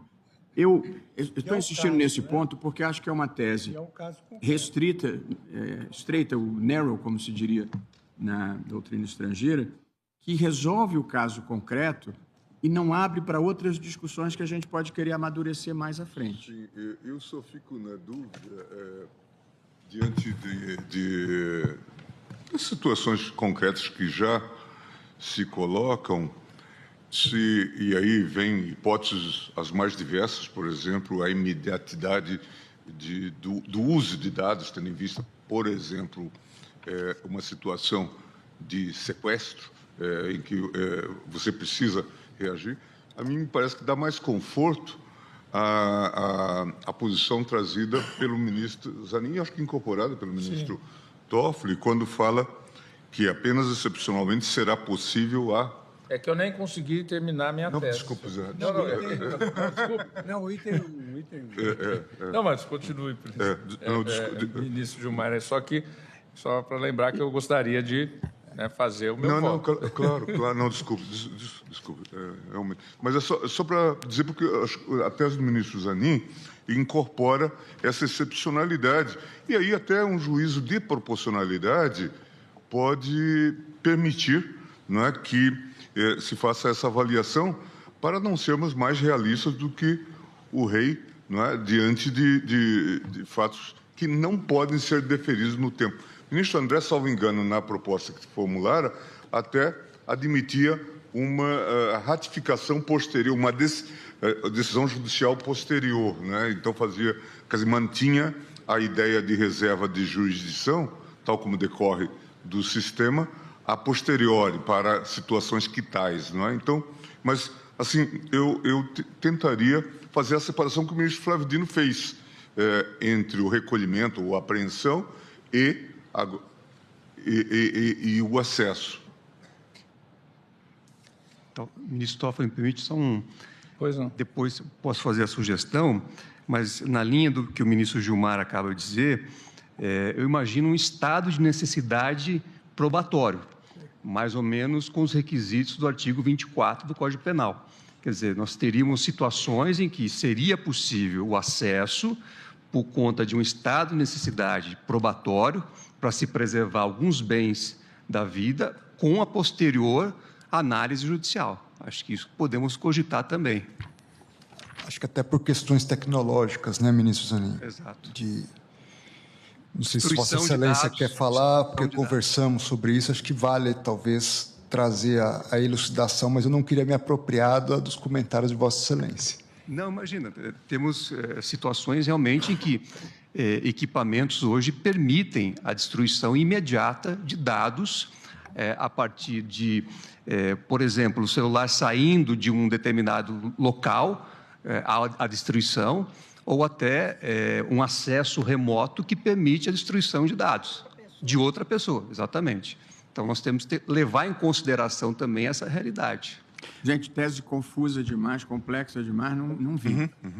Não, aqui a repercussão Tem que ser mais geral, simples. Achou o celular no local do crime, o que ele pode fazer? Pois a repercussão geral é a seguinte: saber se é possível o acesso pela autoridade policial dos dados armazenados em aparelho celular encontrado fortuitamente no local do crime, sem autorização judicial. Eu acho que o ideal seria o minimalismo diante de tantas hipóteses. Que é o que eu estou propondo. Mas aqui o item, presidente, o acesso... O ministro Toffoli, o primeiro é a regra geral. O acesso que está na tese de Vossa Excelência é com ordem judicial ou sem ordem judicial? Não, sem ordem judicial, porque precisamente a repercussão geral é sem ordem judicial. Senhor presidente... A repercussão geral é para decidir se pode sem ordem judicial. Então, a minha proposta é o recolhimento de celular no local do crime e o acesso a dados que permitam a identificação do seu autor não configuram prova ilícita. Essa é a resposta à pergunta que está posta na repercussão geral. E limita o acesso a esse objetivo. E fica... Assim, eu não estou especulando nada além disso, entendeu? Parei aqui. Um comentário rápido, presidente. A minha preocupação é com o Marco Civil, em razão de que, com esse desiderato, identificar o autor, pode-se acessar as fotos, os diálogos de WhatsApp, todos os aplicativos de banco, tudo. Eu acho que para identificar o autor, basta você saber quem é que está mandando as mensagens. Sim, mas abre, de qualquer forma, vai... Eu estou dizendo que é legítimo usar para identificar o autor. Eu não disse nada além disso. Quais os meios que se pode, a partir do manuseio de um celular, que se busca identificar o autor? Certo, mas diálogos, não, né? Os meios é muito simples. É só saber quem é que manda as mensagens. É a que aparece em verdinho. Então, não é... Agora, se vasculhar dados, aí a gente cai em situações como a que o ministro Flávio manifestou preocupação e o ministro Alexandre. Eu deixei essa discussão de fora porque ela não faz parte desse caso. Por isso que a minha proposta é a gente não especular sobre o que não está discutido no caso, porque acho que a gente pode ter mais dificuldade de consensos e talvez precisar de mais reflexão. Presidente, com todo o respeito que eu lhe tenho, ao eminente relator, eu que sou, nesse caso, insuspeito de ter algum tipo de aversão à polícia, não tem, nem estadual, nem federal, nem nada, mas a questão é a fronteira, como o ministro Cássio acaba de dizer. No momento em que nós dissermos recolhimento, imaginemos uma situação que todos nós julgamos, crime permanente, depósito de droga, de cocaína. Então, a polícia está autorizada a lá entrar porque tem um flagrante delito. Entra sem ordem judicial. Lá vai ter um celular, ou 2 ou 10. Ele vai ser recolhido. E a autoridade policial não vai ter nenhum controle, a não ser que nós, por isso que eu perguntei da serendipidade, eliminemos a serendipidade, não vai ter fronteira, como o ministro Cássio acabou de dizer. Então, eu particularmente, neste caso, me inclino por uma resposta clara. Pode apreender? Pode. Pode recolher? Pode. Pode mandar conservar os dados? Pode e deve, por conta do apagamento remoto. Mas acessar a sua ordem judicial. Eu acho que é uma resposta, assim, mais clara. Então, Vossa Excelência nega provimento ao recurso extraordinário. Nesse caso, a proposta processual que eu ia fazer depois ao relator era nós fixarmos a tese para frente e, nesse caso, nós julgarmos com base nele próprio. Esse caso, com todo respeito a quem pensa diferentemente, a gente não dar provimento é dizer que o sujeito pode roubar uma velhinha, jogar ela no chão e fugir. Por isso que eu defendo o provimento e a tese daqui para frente. De modo que essa é a saída. Eu chegaria até o ponto de, bom, então não vamos fixar tese nenhuma, mas vamos julgar aqui e dar provimento. Porque eu vou ficar, com todas as vezes, envergonhado de dizer que a gente não pode, nesse caso, prender essa pessoa. Senhor presidente, a minha sugestão de metodologia, até pelo horário, seria o seguinte: eu até tenho já uma tese no sentido daquilo que pensou Vossa Excelência. Eu, então, de maneira rápida, para fins de proclamação, para o caso concreto, o meu voto é pelo provimento do recurso extraordinário do Ministério Público e retomar a sentença condenatória, confirmando a sentença condenatória do juiz de primeiro grau. Então, perfeito. Em relação ao caso concreto, poderia já registrar o meu voto nesse sentido. E em relação à tese, dado o adiantado da hora, eu poderia fazer a leitura, como eu disse, porque é a minha tese atual, de 2 teses. Uma tese mais geral e uma tese mais na linha do que Vossa Excelência propôs. E aí amadurecemos. E aí a suspenderíamos e retomaríamos em um outro momento. Eu sugeriria, então, nessa linha, ministro Toffoli, se me permite, considerar a proposta do recolhimento, acho que o ministro Dino enfatizou, associada à eventual excepcionalidade, que justificaríamos pelo princípio da proporcionalidade trazido mas com controle jurisdicional posterior. Mas assim, eu estou só fazendo sugestão, eu não estou fechando a tese, pelo contrário, eu estou querendo fazer a leitura para que todos nós possamos analisar 2 proposições e depois, não será hoje, em razão do tempo, os colegas fazerem as reflexões, seja numa tese mais ampla, seja numa tese mais restritiva, como propôs o presidente. Posso, senhor presidente, então fazer? Por favor. A leitura, aquilo que seria a tese de uma maneira mais generalista, a que eu estava lendo. Primeiro, o acesso a dados obtidos a partir de aparelhos celulares depende do consentimento do titular dos dados ou de prévia decisão judicial. Artigo 7º, inciso 3 e 10, parágrafo 2º da Lei 12.965/2014, que justifique, com base em elementos concretos, a proporcionalidade da medida e delimite sua abrangência à luz de direitos fundamentais, a intimidade, a privacidade, a proteção dos dados pessoais e a autodeterminação informacional, inclusive nos meios digitais, artigo 5º, incisos 10 e 79 da Constituição. 2. A apreensão do aparelho celular, nos termos do artigo 6º, incisos 2 e 3 do CPP, ou em flagrante delito, não está sujeita à reserva de jurisdição. A apreensão, para ficar claro, a apreensão, como disse o ministro Alexandre de Moraes, nem precisaria estar aqui, mas, como para não ter confusão, colocamos assim, dessa maneira, nessa sugestão genérica. 3. Nas hipóteses de acesso não consentido a dados de telefone celular, a celeridade se impõe, devendo a autoridade policial atuar com a maior rapidez e eficiência possível, e o Poder Judiciário conferir tramitação e apreciação prioritárias aos pedidos dessa natureza, inclusive em regime de plantão. Apenas excepcionalmente será possível a preservação dos dados e metadados do titular do dispositivo, antes da autorização judicial, caso em que a autoridade policial deve, primeiro, justificar fundado receio de que os dados sejam eliminados pelo seu titular ou por terceiro. Segundo, demonstrar por meios técnicos que não foi realizado nenhum outro tratamento desses dados. Então, essa seria a tese geral. A tese mais específica para o caso seria a seguinte: primeiro, nas hipóteses de encontro fortuito de aparelho, depois eu imprimiria as teses e passaria ao gabinete de Vossas Excelências para a futura discussão, não é? E não na data de hoje, até pelo adiantado da hora. Evidentemente, se o presidente quiser continuar a sessão, eu estou à disposição até o horário que for necessário, como relator. Mas, só para evitar que talvez a gente façamos o debate agora, né? Então eu já me comprometo a mandar os 2 textos para os eminentes colegas aos gabinetes. Então, é a tese mais restritiva, que, na verdade, Vossa Excelência, em relação ao tema de repercussão geral, Vossa Excelência tem razão. Ele ficou exatamente pela ementa da repercussão geral da seguinte forma: constitucional processo penal, perícia realizada pela autoridade policial em aparelho celular encontrado fortuitamente no local do crime, acesso à agenda telefônica e etc. Então, ela está mais específica mesmo. Por isso que, então, eu trago 2 sugestões. Embora eu ache, pessoalmente, que nós poderíamos avançar para uma questão mais ampla. Mas isso é uma discussão que nós faremos depois. A tese mais restritiva. Primeiro, nas hipóteses de encontro fortuito de aparelho celular na cena do crime, o acesso aos respectivos dados não depende do consentimento do proprietário de prévia decisão judicial.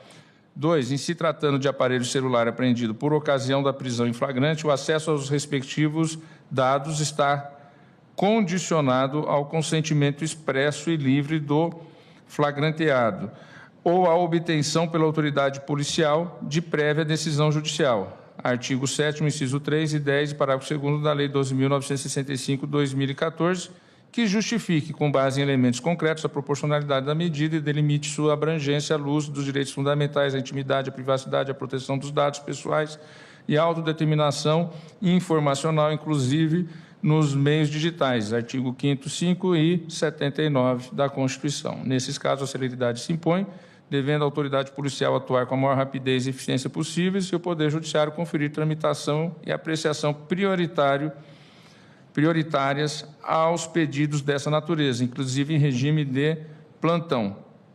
Apenas excepcionalmente será possível a preservação dos dados e metadados contidos nos dispositivos apreendidos antes da autorização judicial, caso em que a autoridade policial deve, primeiro, justificar fundado o receio de que os dados sejam eliminados pelo seu titular ou por terceiro, e segundo, demonstrar por meios técnicos que não foi realizado nenhum outro tratamento desses dados.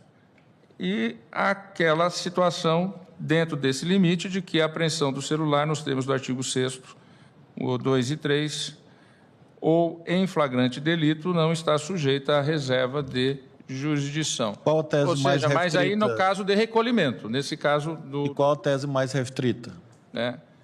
Essa tese, ministro Toffoli, parte do princípio... Nas hipóteses, porque essa, delito. Essa seria aquela, colocando que é nas hipóteses de encontro fortuito. Né, de encontro fortuito. O exemplo que o texto que Vossa Excelência leu fala flagrante delito. Se o acusado tiver sido preso em flagrante delito, não tem nenhum problema esperar para pedir a decisão judicial.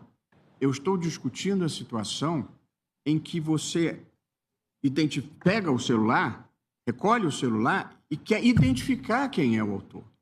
São situações diferentes, entendeu? Veja, a gente vive num momento de assustadora presença da criminalidade na vida das pessoas. Eu acho que a gente criar dificuldades para a investigação em casos que não há uma violação de direitos humanos e a própria inclusão da proteção de dados na Constituição, por emenda constitucional, não tinha esse foco. O foco era as plataformas digitais e a coleta de dados sobre as pessoas. Não era para restringir a investigação criminal. É porque há os dois pilares do modelo de negócios das plataformas digitais são coleta de dados e engajamento. E, para evitar o abuso na coleta de dados, é que se incluiu esse inciso na Constituição. Não foi para restringir a investigação criminal em casos em que não há violação de um direito fundamental. Então, a identificação do autor de um delito não é, a meu ver, violação de direito fundamental. Na preocupação do ministro Cássio, se avançar para outras informações, eu acho que a gente pode discutir. Acho que o problema fica mais complicado. Mas dizer que a polícia não pode utilizar meios razoáveis para identificar o autor de um crime não me parece uma postura razoável nesse momento em que há demanda pelo enfrentamento da criminalidade. Mas eu proponho acolhermos a proposta do ministro Dias Toffoli, votarmos o caso concreto e aí fazermos, como temos feito de outras vezes, discussões internas para tentarmos amadurecer esse tema. Então, vou acolher a proposta de Vossa Excelência, vou encaminhar a votação. Vossa Excelência dá provimento ao recurso extraordinário, o ministro Flávio nega provimento. Nesse caso, eu acompanho, separando o caso concreto da tese, porque ministro, a tese terá efeito futuro. Né? No caso, apenas caso concreto, ministro Zanin, Vossa Excelência acompanha o relator? Presidente, no caso concreto, eu acompanho porque os fatos ocorreram antes da emenda constitucional 115 e do Marco Civil da Internet. Então, eu aplico aqui a jurisprudência até então vigente no Supremo, que protege os dados em fluxo e não dá a mesma proteção aos dados armazenados, como foi o caso concreto. Então, por essa razão, eu também acompanho o eminente relator. Ministro André. Do mesmo modo, presidente, apenas talvez pedindo ao eminente relator, se não houver uma divergência já latente, talvez incorporar a sugestão que fiz para avaliação posterior nessa proposição de tese. E também... Qual a questão, ministro André? Da questão em casos de homicídio, excepcionalmente, você poder, em relação ao celular da vítima e não do acusado, da vítima do crime, você poder fazer a verificação até para uma investigação emergencial da situação. Vai ficar para posterior momento. Ok. Ministro... Perdão, ministro. Apenas por fim, presidente, talvez, até avaliando, eventualmente, tanto a proposição do ministro Toffoli como a proposição de Vossa Excelência, elas não sejam antagônicas. Não são. São e podem casar numa mesma avaliação de tese. Eu insisto na minha posição, que mantenho há muito tempo, de fazermos teses tão próximas do caso concreto quanto possível e aqui não especularmos situações que ainda não ocorreram e que não tiveram um contraditório. Eu normalmente caminho nesse sentido, porém, essa é uma situação... E aí eu penso que talvez essa abrangência e explicitação seja um melhor caminho no sentido de preservar e orientar a jurisprudência de novas situações. Isso nós vamos discutir internamente e voltamos. Ministro Cássio. Senhor presidente, eu acompanho o relator com fundamentos remissivos aos já expostos pelo ministro Cristiano Zanin. Obrigado, ministro Cássio. O ministro Alexandre. Presidente, também em relação ao caso concreto, acompanho o relator. Ministro Fachin. Presidente, duas observações. Quanto ao caso concreto, estou acompanhando o relator com os fundamentos lançados pelo ministro Cristiano Zanin, que são os fundamentos que também adoto.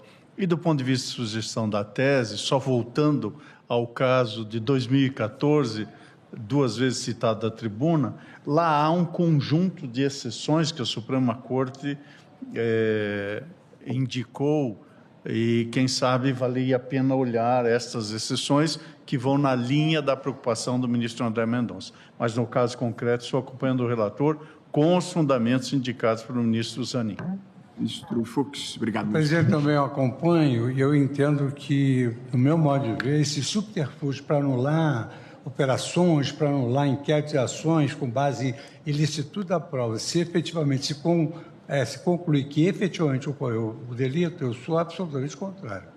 Então, eu acompanho o ministro Toffoli e, no sentido que o ministro André Mendonça aqui mencionou, eu entendo que são conciliáveis a tese número 1 do ministro Dias Toffoli com a sua proposição. Vamos ver se chegamos lá. O ministro Toffoli já votou, ministra Carmen.